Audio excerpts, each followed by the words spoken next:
Today, I'm going to be talking about predicting the unpredictable, namely in the context of emergency departments. So the problem we're thinking about here is the increasingly prominent issue across the globe that is emergency department overcrowding.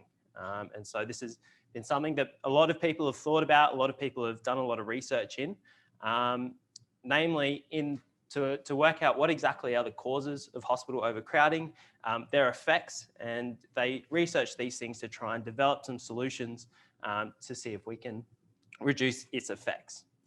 So obviously, hospitals are generally quite random places, so there's a lot of random demands, particularly in emergency departments.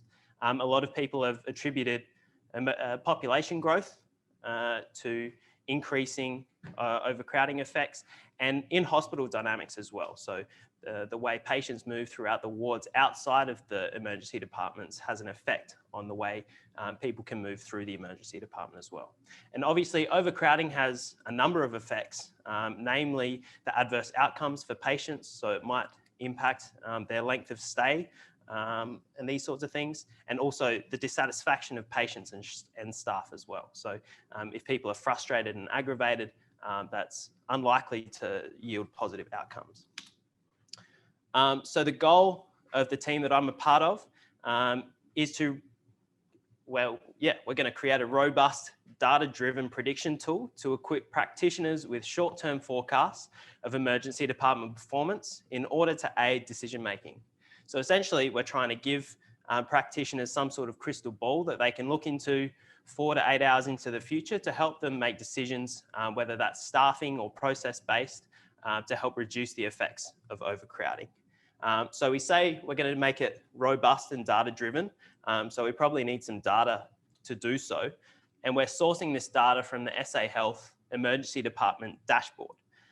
So you can see here, this is a small portion of a screenshot of the dashboard. So this is a dashboard that covers 7 public hospitals in South Australia and is updated on a half-hourly basis. And it captures each emergency department in a number of different ways. So on this screenshot here, you can see from left to right, there's the expected arrivals, number of people waiting to be seen, the number of people that have commenced treatment, the capacity, a colour indicator for how busy the emergency department is, and the average waiting time.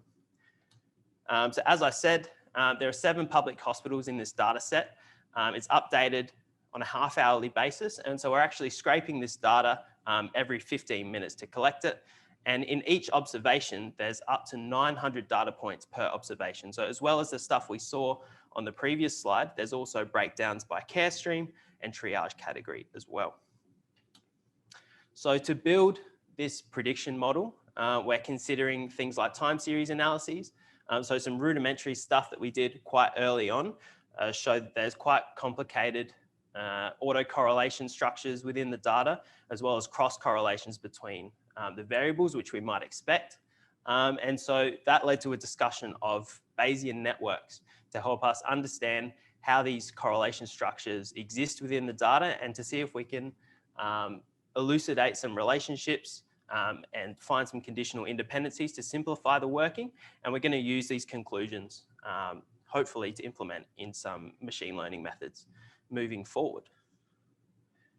Yeah, so that's about it.